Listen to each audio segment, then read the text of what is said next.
마태복음 6장 16절에서 18절까지 말씀입니다.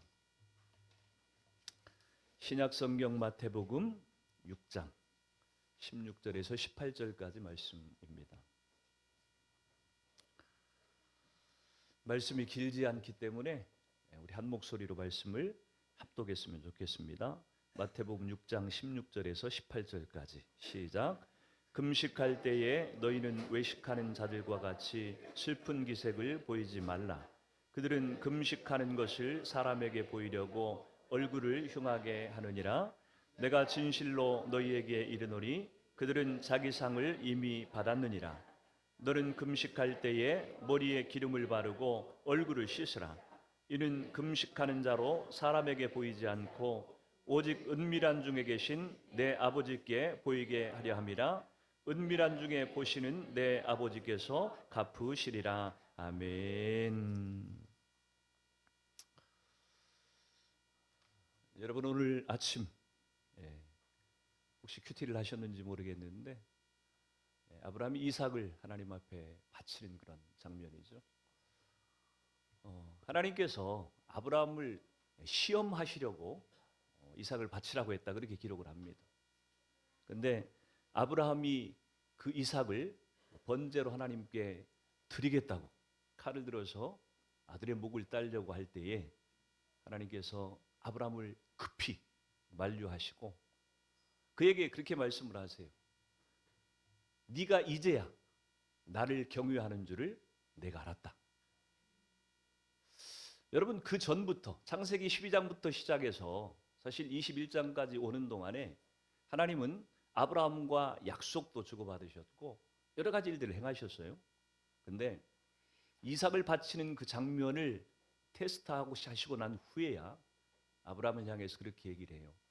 네가 나를 경외하는 줄을 내가 이제 알았다. 여러분 하나님 우리의 신앙을 이끌어 가실 때는요. 모든 사람이 다 그 속도가 다르고 과정이 다릅니다. 그래서 어떤 사람은 한 번의 시험을 통하여서 하나님 앞에 시험을 잘 통과하고 믿음의 인정을 받는 사람도 있고 어떤 사람은 수차례의 그런 과정들을 통해서 시험을 통과해야만 되는 사람들이 있어요.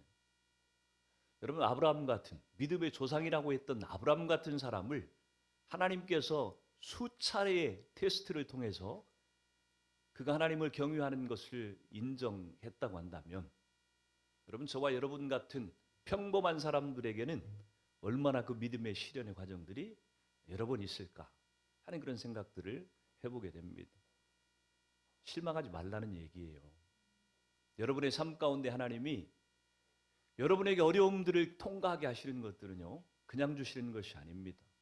우리의 믿음을 하나님께서 보시기 위해서 저와 여러분을 믿음을 키우시기도 하고 때로는 테스트하시기도 하고 진짜 하나님을 사랑하는지를 보시려고 우리에게 주시는 그런 환경들이에요.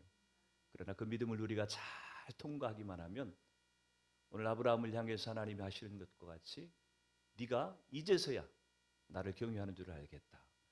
여러분 이 이삭을 바치는 사건, 이 시험을 통과하고 난 이후에요. 아브라함에게 하나님께서 더 이상 다른 시험을 하시지 않습니다. 한번 성경을 자세히 보세요. 다른 시험이 없어요. 아브라함에게. 시험 끝이에요. 끝. 무슨 얘기입니까? 자기에게 100세 난 아들, 독자인 이 이삭. 여러분 그 아들을 하나님 앞에 목을 따서 번제로 바치겠다고 결정했다면 여러분 한 사람의 인간으로서 가질 수 있는 믿음의 최대치가 아닐까 하는 그런 생각을 해요. 그 믿음을 하나님께서 보시고 나서는 더 이상 아브라함을 시험할 필요가 없었어요. 여러분에게는 지금 당하는 그 시험이 하나님에게 마지막 시험이 되기를 축복합니다. 하나님은 그걸 기대하고 우리를 시험하시는 것이. 오늘 아침 큐티를 하면서 주신 은혜가 있어서 잠깐 나눴는데 여러분에게 아브라함과 같은 그런 큰 믿음이 생겨나기를 축복합니다. 잠깐 기도하고 말씀을 나누도록 하겠습니다. 살아계신 주님, 오늘 우리를 은혜의 자리로 부르신 것을 감사합니다. 하나님, 다른 사람들은 추석 명절 연휴라서 하나님 고향에 가기도 했고 부모님을 찾아뵙기도 하고 하나님, 여러 가지 바쁜 스케줄로 분주한 시간이지만 하나님, 우리에게 하나님을 예배하는 것보다 더 중요한 일이 없음을 알고 오늘 또 결단하여 예배자로 선 우리 한 사람 한 사람에게 하나님께서 은혜를 부어주시기를 원합니다. 하나님, 이 예배 자리에 오지 말아야 될 사람이, 초청받은 사람은 단 한 사람도 없습니다.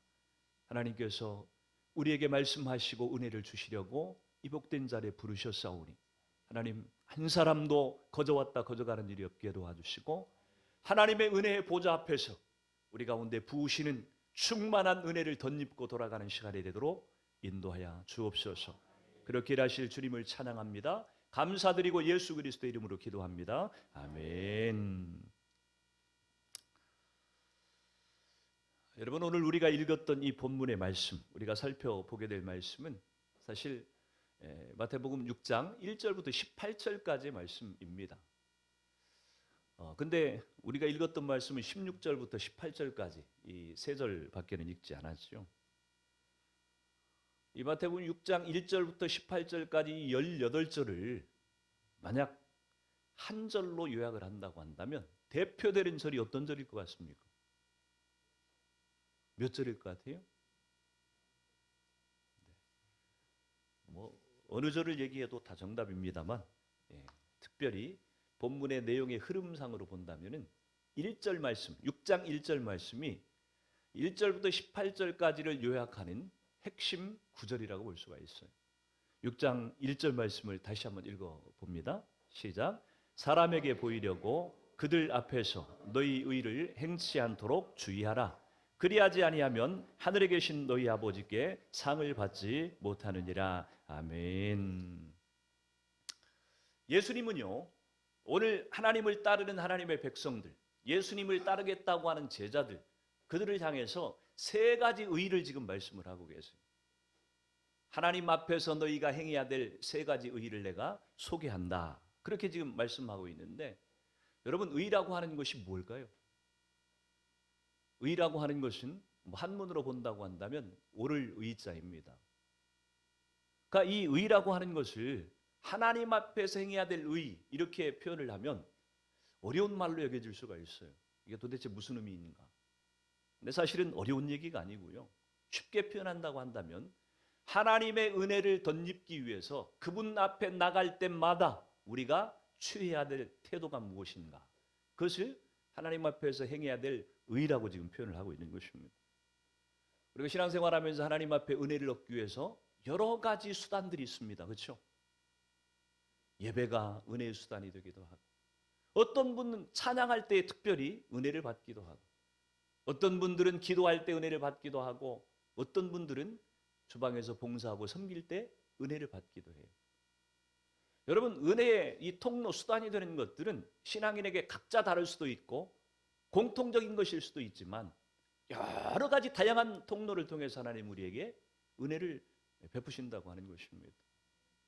근데 오늘 예수님은 우리에게 우리 신앙의 가장 기본적이고도 가장 중요한 세 가지 의, 다시 말해서 하나님 앞에 은혜를 얻기 위해서 우리가 취해야 될 세 가지 이 은혜의 수단을 소개를 해주고 있는데, 그것이 오늘 본문의 1절부터 18절까지의 말씀이라고 하는 것입니다. 1절은 이 세 가지 의를 소개하기에 앞서 가지고 전체적으로 주시는 말씀이 1절 말씀입니다. 사람에게 보이려고 그들 앞에서 너희 의를 행치 않도록 주의하라. 그렇지 아니하면 하늘에 계신 너희 아버지께 상을 받지 못하느니라. 다시 말해서 예수님이 소개하고자 하는 이 세 가지 의는요, 하나님 앞에 행해야 될 이 의라고 하는 것은요, 사람 앞에 보이려고 해서는 절대 안 된다고 지금 얘기를 하고 있는 거예요. 그렇게 전제를 한 다음에 이 세 가지 의는 절대 사람 앞에 행해서는 안 되고 하나님 그분 앞에서만 행해야 된다고 말씀하신 다음에 세 가지 의를 소개해 주고 있어요. 2절부터 4절까지는 구제에 대해서, 5절부터 15절까지는 기도에 대해서, 16절부터 18절까지는 금식에 대해서 세 가지 의를 지금 소개를 해주고 있는 것입니다. 이 세 가지 의를 행할 때에 절대로 사람에게 보이려고 하지 말라고 하는 것이. 여러분, 사람에게 보이려고 의를 행하지 말라, 이 말씀이 가장 필요한 나라, 필요한 사람들이 어느 나라 사람들일 것 같습니까? 성경에 본다고 한다면 분명히 유대인들일 것이고, 유대인들 가운데서도 특별히 서기관과 바리새인 같은 사람들이 가장 이 말씀이 필요한 사람들이었을 것이고, 만약 오늘날 저와 여러분이 살고 있는 시대에 적용을 한다고 한다면 어느 나라 누구에게 이게 가장 필요한 말씀일 것 같습니까? 저는 단언하건대 한국 사람들이 아닐까 하는 그런 생각을 해보게 됩니다. 근데 사실 한국 사람들뿐만이 아니죠. 동양은 주로 이 공자, 유교의 영향을 가장 많이 받았고, 우리 문화의 모든 기초 속에, 동양 문화권의 기초 속에는 이 유교 문화라고 하는 것이 분명히 다 밑바탕에 깔려 있습니다. 그래서 이 유교 문화에 뿌리를 두고 있는 모든 민족들, 모든 사람들에게 어쩌면 가장 필요한 말씀이 오늘 이 말씀인지도 모른다고 하는 것입니다. 유교라고 하는 것은 공자로부터 시작되었고, 공자의 고향, 그 나라는 중국이라고 하는 나라예요. 제가 아울리치 팀을 데리고 공자의 고향도 갔었었고, 사실 중국에 한 13년 살면서 특별히 이랜드 시절에 일을 하면서 살 때, 청도에서 교회를 개척했을 때 참 공자의 고향을 많이 방문했었습니다. 수도 없이 사람들을 데리고 다녔던 것 같아요. 근데 여러분이 공자의 고향, 곡부라고 우리 한글로는 그렇게 읽고 중국어로는 취푸라고 하는 단어로 씁니다.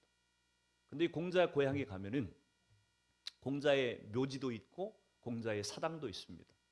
근데 공자의 사당에 가면은 역대 중국 황제들이, 황후들이 공자를 얼마나 떠받들고 극진하게 모셨는지를 그들이 세워놓은 비석을 통해서 보게 돼요. 정말 어마어마한 크기의 비석들. 황제가 비석을 어디에서 주로? 중국 북경에서 이 취푸까지요. 거리상으로 본다고 한다면 한 600-700km 될 거예요, 아마. 그 거리를, 그 비석을 북경에서 제작을 해가지고 이 공자 사당까지 갖고 와가지고 거기다가 세워놓았어요. 한두 개가 아니에요. 수백 개, 수천 개의 비석들을.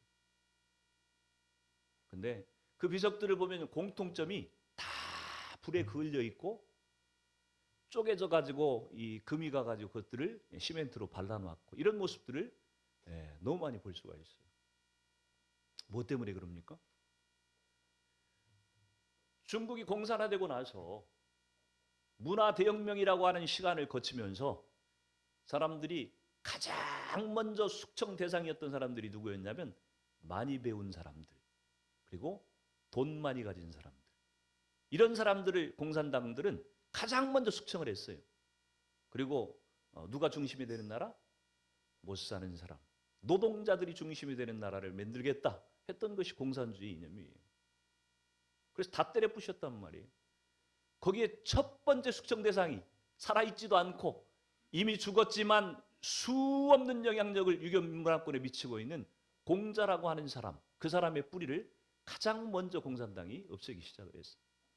그래서 재미있는 것이, 공자는 중국에서 태어났고 중국에서 자랐고 중국에서 이 유교가 시작이 되었는데, 사실 유교 문화가 가장 형편없이 무너진 나라가 중국입니다. 그런데 의외로 이 유교 문화의 영향이 가장 강력하게 남아있는 나라가 한국이에요. 그리고 오히려 일본입니다. 한국에는 성균관대에 가면은 공자를 모셔놓은 사당이 있어요. 그리고 거기에서 보존되어 있는 이 공자에 대한 이 유적들이 나중에 이 공산당이 문화대혁명 때 훼손된 공자의 이 사상을 복원시키기 위해 가지고 한국에서 자문을 받았다 그래요. 고증을 한국에서 받아다가 중국 공자의 사당을 다시 세웠다 그럽니다.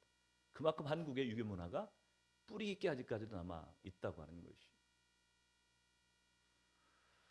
여러분, 유교 문화의 장점이 분명히 있습니다.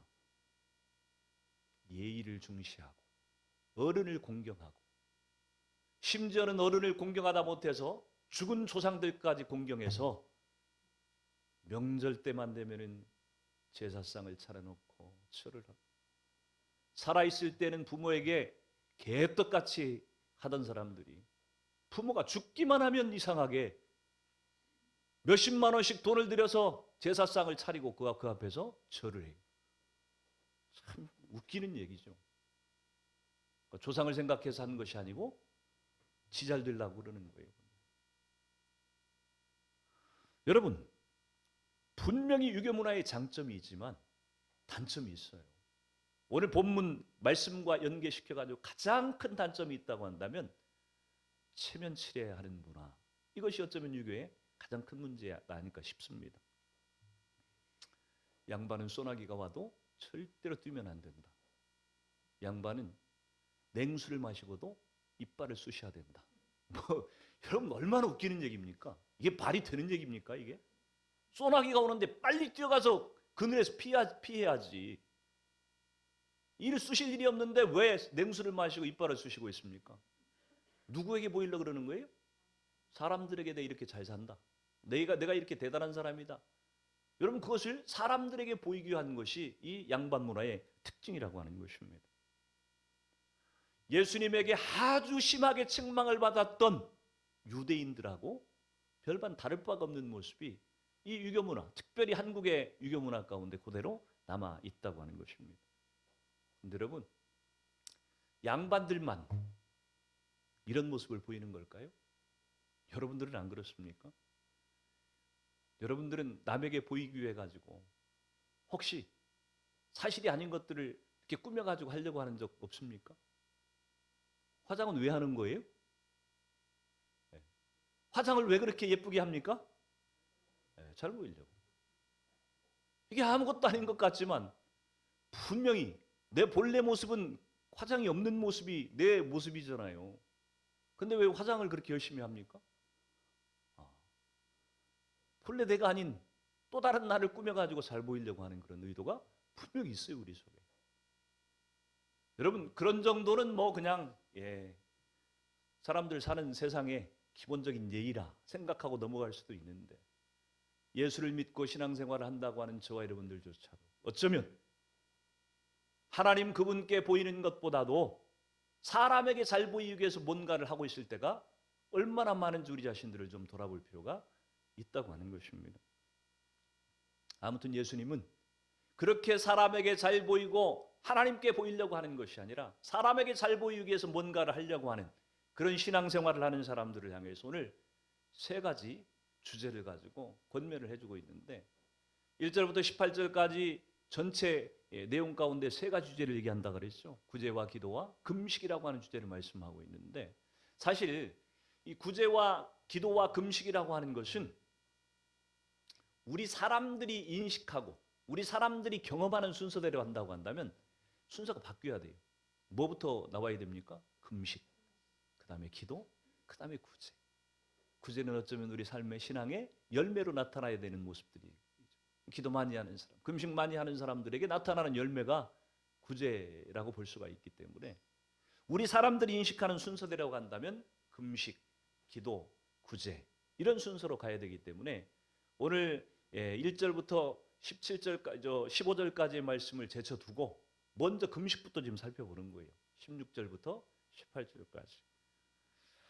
여러분 사람들이 금식을 할 때 어떻게 한다고 예수님이 지금 얘기를 합니까? 16절을 같이 한번 읽습니다. 16절 시작. 금식할 때 너희는 외식하는 자들과 같이 슬픈 기색을 보이지 말라. 그들은 금식하는 것을 사람에게 보이려고 얼굴을 흉하게 하느니라. 내가 진실로 너희에게 이르노니 그들은 자기 상을 이미 받았느니라. 아멘.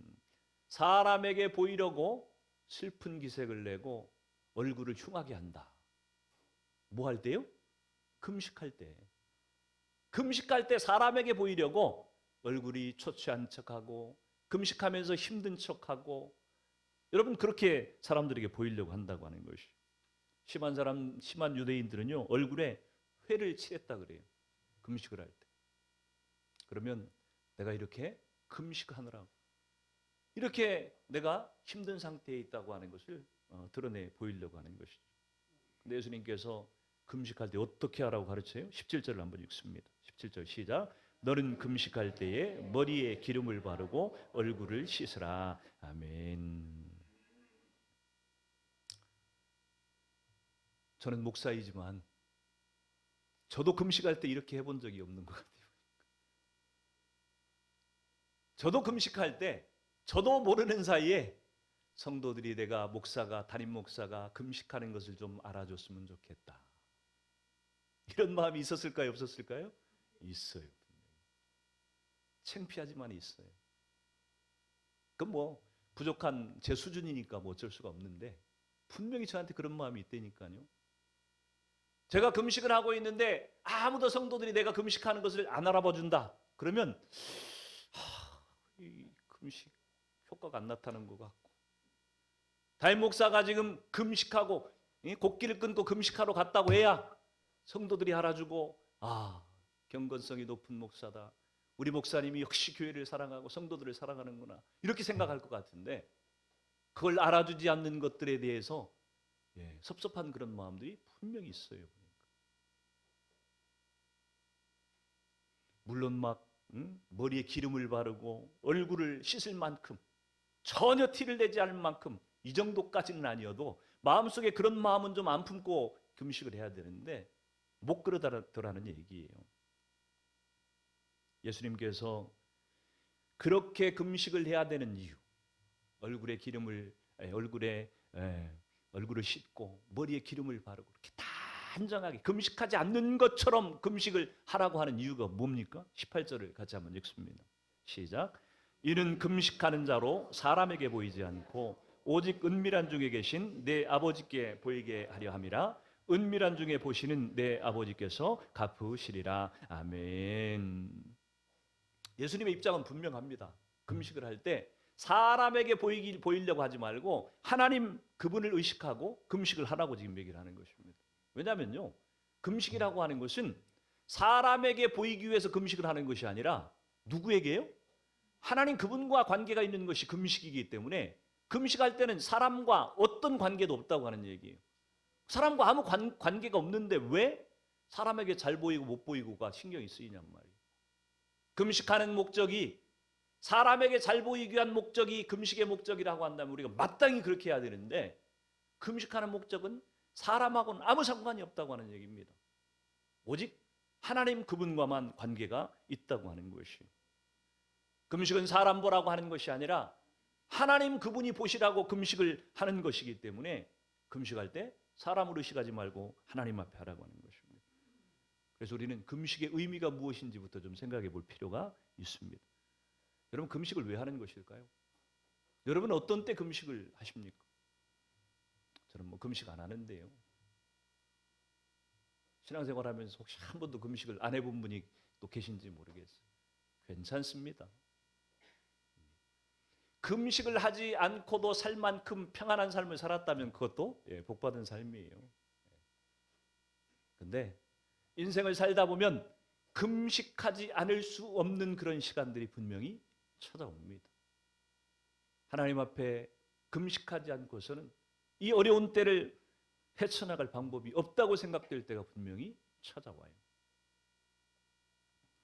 금식이라고 하는 것은요, 참된 절제와 자기를 부인하는데 가장 좋은 방법이 금식이라고 하는 겁니다. 여러분, 신앙생활에 있어가지고서 가장 기초가 되고 가장 중요한 것이 무엇이냐면 자기 부정이에요. 자아를 부인하는 것. 이것보다 신앙생활에 더 중요한 것은 없습니다. 갈라디아서 2장 20절의 말씀 여러분이 잘 암송하고 계시죠? 한번 읽어볼까요? 같이 시작. 내가 그리스도와 함께 십자가에 못 박혔나니 그런즉 이제는 내가 산 것이 아니요 오직 내 안에 그리스도께서 사신 것이라. 이제 내가 육체 가운데 사는 것은 나를 사랑하사 나를 위하여 자기 몸을 버리신 하나님의 아들을 믿는 믿음 안에서 사는 것이라. 아멘. 아주 유명한 말씀이죠. 우리가 그리스도인이 되었다고 하는 것, 예수 믿는 사람으로 산다고 하는 것은요, 더 이상 나를 위해 사는 것이 아니야. 내 안에 계신 예수 그리스도 그분을 위해서 사는 것이다. 그렇게 얘기를 하고 있어요. 무슨 얘기냐면 내가 아니다. 내 안에 누가 있다요? 예수님께서 계셔서 예수님이 사시는 것이다. 그래서 그리스도인들은요, 내가 말을 하는데 분명히 내가 말을 하는데 내가 말을 하는 것이 아니고 누가? 내 안에서 예수 그리스도께서 말씀하시는 것이어야 돼요. 분명히 내가 삶을 살아가고 있는데 내가 행동하는 것이 아니라 내 안에서 예수님께서 행동하시는 것처럼 살아야 된다고 얘기를 하는 것이. 이게 자아를 부인하는 것입니다. 더 이상 내가 내 인생의 주권자가 아니고 예수님이 내 인생의 주권자가 되셔서 나를 통치하시고 다스리시고 인도해 가시는 삶. 이것이 그리스도인의 삶인 것이. 그래서 그리스도인들은요, 육적인 삶을 부정하지 못하면, 부인하지 못하면요, 거듭난 그리스도인의 삶을 산다고 할 수가 없는 것입니다. 자기의 자아가 강할수록, 자기의 자아를 부인하지 못할수록 우리 속에서 예수님의 입지는 좁아지는 것이고요, 예수님의 할 일이 우리 가운데 없어지는 것이. 쉽게 표현하면 내 승질대로 살고 있고, 내 자존심을 따라 살고 있고, 내가 하고 싶은 말 다 하고, 내가 하고 싶은 대로 다 하고 살고 있는 사람이라고 한다면 우리는 내가 거듭난 사람인가, 예수님을 주인으로 왕으로 모시고 사는 사람인가를 의심해 봐야 된다고 하는 얘기입니다. 신앙생활을 수십 년 했는데 목사가 되고 장로가 되고 권사가 되고 안수집사가 되고 직분자가 되었는데 여전히 내가 하고 싶은 말 다 하고 내 승질 다 부리고 여러분 그러고 살고 있다고 한다면 우리는 거듭난 사람이 아닐지도 몰라요. 두려운 얘기입니다. 그래서 금식을 한다고 하는 것은요, 다른 때 금식을 하는 게 아니에요.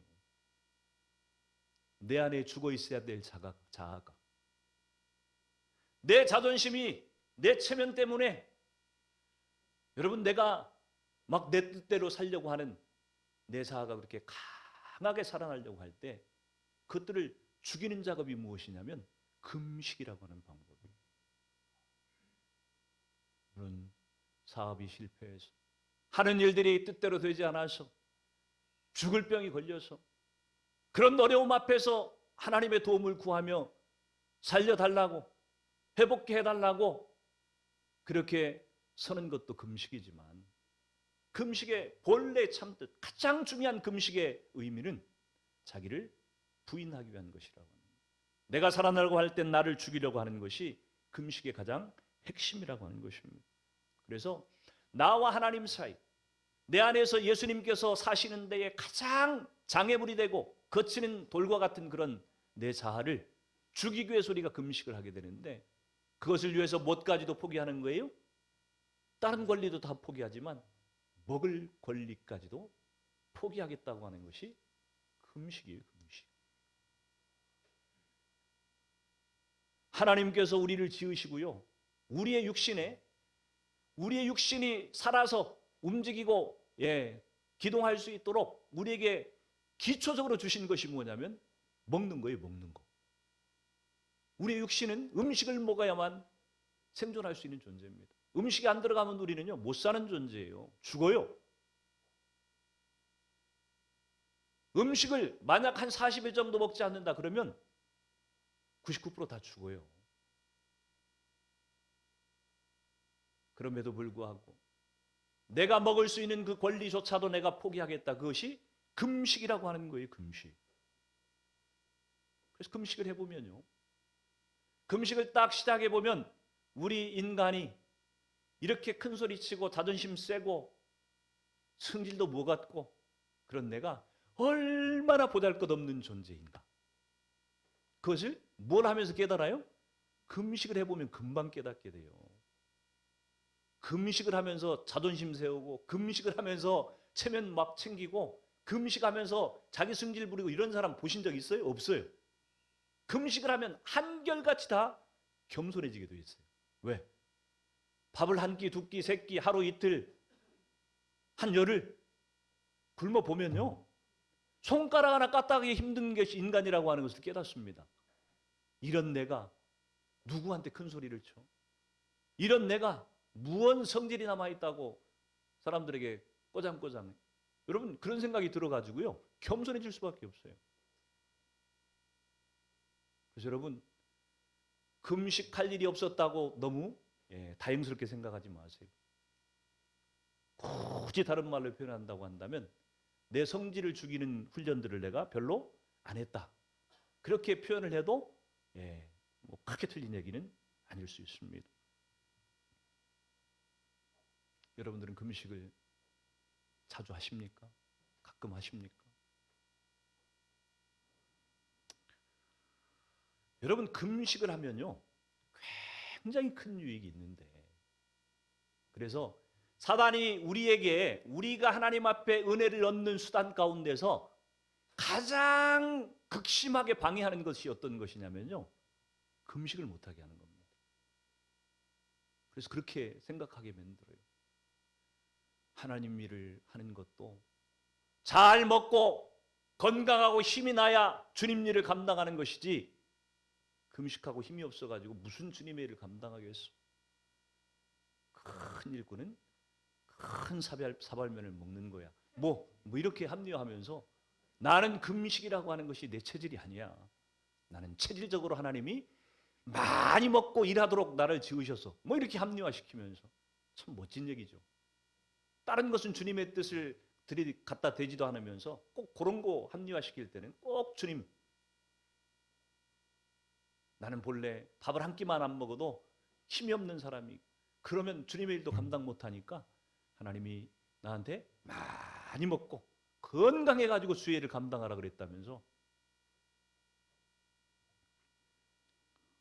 그래서 여러분, 마귀가 우리를 공격할 때 가장 먼저 공격하는 것이, 가장 쉽게 가장 먼저 우리를 무너뜨릴 수 있는 것이 뭐냐면 금식을 못하게 하는 거예요.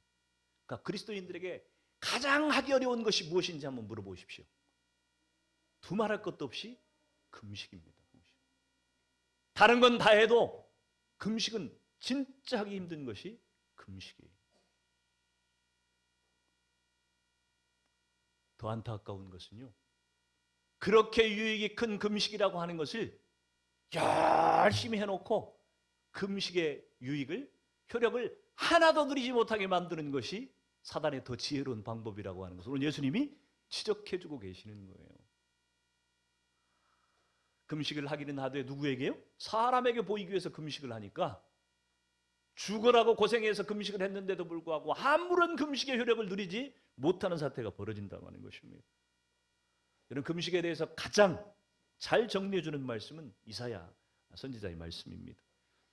금식할 때 주의해야 될 것을 이사야 선지자가 그렇게 얘기를 해요. 이사야 58장 3절에서 5절까지의 말씀을 같이 한번 읽어봅니다. 시작. 우리가 금식하되 어찌하여 주께서 보지 아니하시오며 우리가 마음을 괴롭게 하되 어찌하여 주께서 알아주시지 아니하시나이까. 보라, 너희가 금식하는 날에 오락을 구하며 온갖 일을 시키는도다.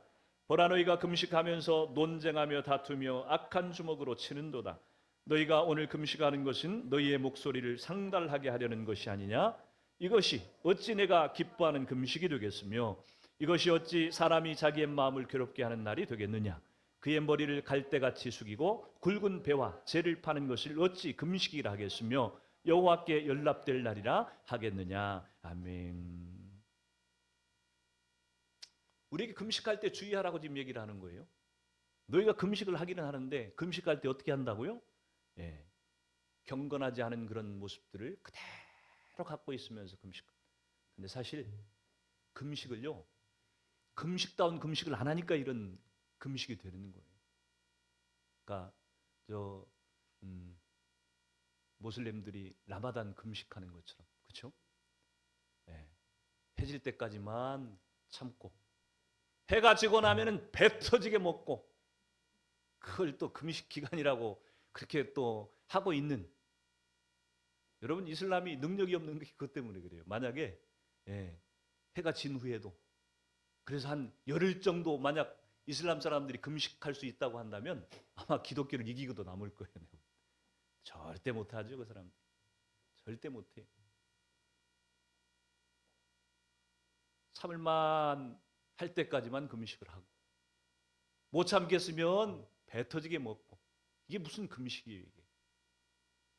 어쩌면 유대인들의 금식을 예수님께서 이사야 선지자를 통해서 지적하고 계신지도 모른다는 생각이 듭니다.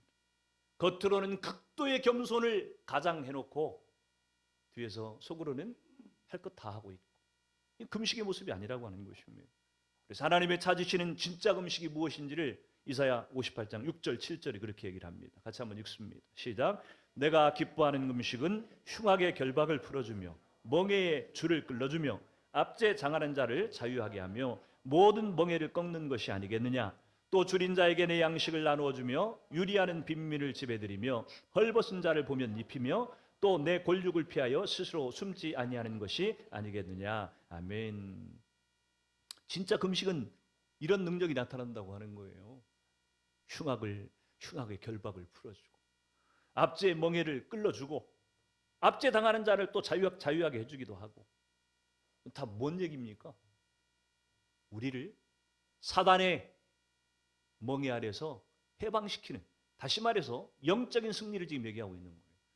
금식을 하게 되면은 우리를 강하게 묶고 있는 어둠의 권세, 악한 사슬들이 금식할 때에 끊어진다고 지금 얘기를 하고 있어요. 이기고 승리한다고 지금 얘기를 해주고 있는 것입니다. 그 결과가 무엇으로 열매를 맺어요? 헌신과 희생의 그런 삶으로 열매를 맺힌다고 지금 얘기를 해주고 있는 것입니다. 그래서 하나님이 찾으시는 그런 금식을 하게 되면은 어떤 열매들이 맺혀지는지를 8절 9절이 그렇게 기록을 하고 있어요. 같이 한번 읽어봅니다. 시작. 그리하면 내 빛이 새벽빛같이 비칠 것이며 내 치유가 급속히 임할 것이며 내 공의가 내 앞에 행하고 여호와의 영광이 내 뒤에 호위하리니 내가 부를 때 나 여호와가 응답하겠고 내가 부르짖을 때에는 내가 여기 있다 하리라. 아멘. 11절도 같이 한번 읽어봅니다. 11절 58장 11절 시작. 여호와가 너를 항상 인도하여 메마른 곳에서도 내 영혼을 만족하게 하며 내 뼈를 견고하게 하리니 너는 물된 동산 같겠고 물이 끊어지지 아니하는 샘 같을 것이라. 아멘. 8절부터 11절까지 우리가 제대로 된 금식, 하나님께서 찾으시는 금식을 할 때 어떤 열매들이 맺혀진지를 보여지는 거예요. 이런 능력들이 나타난다고 하는 거예요. 너의 빛이 새벽빛같이 비칠 것이다. 새벽에 동틀 때 그 강한 아무런 오염되지 않은 새벽빛 같은 그 빛이 네게서 나올 것이다 지금 얘기를 하고 있고요. 내 치유가 급속히 일어날 것이다. 무슨 얘기예요? 우리 질병들이 치유될 것을 지금 얘기하고 있어요. 몸이 아프면은 금식을 해볼 만한 거예요. 내 공의가 내 앞에 행하고 여호와의 영광이 내 뒤에 호위하리니. 하나님의 영광이 금식하는 자에게 나타나겠다고 지금 얘기를 하고 있고요. 네가 부를 때에 내가 응답하겠고 네가 부르짖을 때에 내가 역시 응답하겠다고 지금 얘기를 하십니다. 내가 너를 항상 인도하여 메마른 곳에서도 네 영혼을 만족하게 해줄 것이고 네 뼈를 견고하게 할 것이다. 건강도 주시겠다고 하는 얘기예요. 너는 물된 동산 같겠고 물이 끊어지지 아니하는 샘 같을 것이라.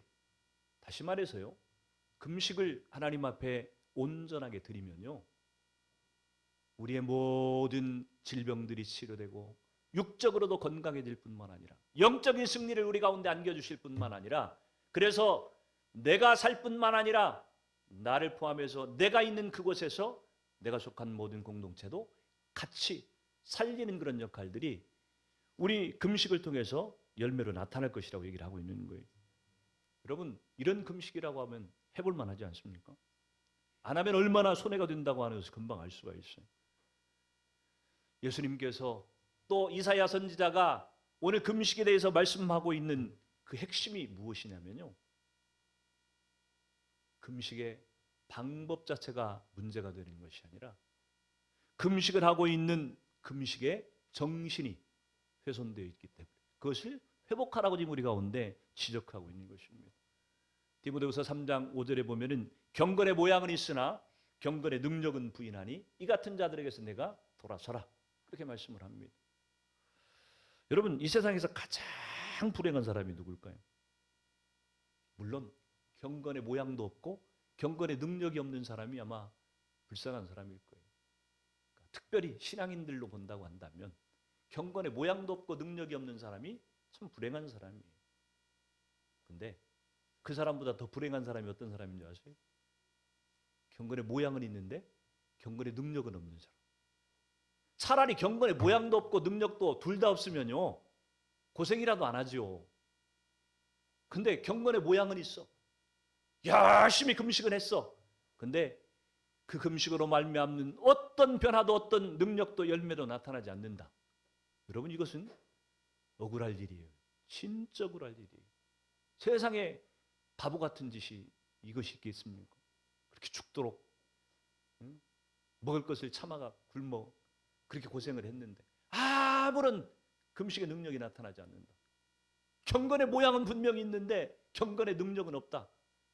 이러면 우리의 신앙은 진짜 비참한 것이라고 하는 겁니다. 그런 사람은 본인도 속고 있는 것이고요. 다른 사람도 속이고 있는 것이에요. 그런데 누구는 못 속여요? 살아계신 하나님의 눈은 속일 수가 없기 때문에 이런 일들이 생긴다고 하는 것입니다. 여러분은 누구를 의식하며 살아가고 계십니까? 내가 누구를 의식하며 살고 있는지 분별하는 기준은요, 어렵지 않아요. 내가 뭘 두려워하는지를 보면 금방 압니다. 내가 두려워하고 있는 대상이 누군지를 보면 내가 누구를 의식하며 살고 있는지를 분별할 수가 있어요. 사람을 두려워하고 있는 사람은요, 사람을 의식하며 살고 있는 것이에요. 하나님을 두려워하는 사람은 하나님을 의식하며 살게 되어 있는 것이에요. 여러분이 하나님보다도 사람을 더 두려워하고 무서워하고 있다고 한다면 여러분은 하나님을 의식하는 것이 아니라 사람을 의식하며 살고 있다고 해도 맞는 얘기라고 하는 것입니다. 사랑하는 성도 여러분, 사람을 두려워하지 마십시오. 사람을 의식하지 마십시오. 여러분이 진짜 의식해야 될 분, 진짜 두려워야 될 분은 살아계신 하나님 한 분뿐이에요. 그분은 저와 여러분의 인생을 지으셨고 이 인생의 주권자가 되시고 이 세상과 만물을 그 끝날에 심판하실 분이시고 저와 여러분이 어떻게 살아가고 있는지 우리의 삶을 역시 평가하시고 심판하실 분도 살아계신 하나님 그분이세요. 그래서 우리가 진짜 의식하고 두려워해야 될 부분, 그분은 살아계신 하나님이지 사람도 환경도 물질도 세상 어떤 것도 결코 아니라고 하는 것입니다. 저는 여러분에게 경건의 모양이 아니라 여러분에게 경건의 능력이 나타나는 삶이 되시기를 축복합니다. 그래서 여러분이 금식이라고 하는 의의를 통해서 하나님 앞에 나아갈 때마다 여러분의 잃었던 건강들이 회복되어지고 여러분의 문제들이 다 해결되어지고 여러분의 영혼이 마치 물된 동산 같은 그런 축복이 임할 뿐만 아니라 그렇게 나 혼자 잘 먹고 잘 사는 것이 아니라 나 때문에 내 옆에 있는 내 남편이, 내 아내가, 내 자녀들이, 내 가족들이, 내 친지들이, 나를 알고 있는 모든 사람들이 나 때문에 다 살아나는, 나도 살고 남도 살려내는 축복된 통로로 저 여러분이 쓰임받을 수 있기를 주 이름으로 축원을 드립니다. 같이 기도합니다.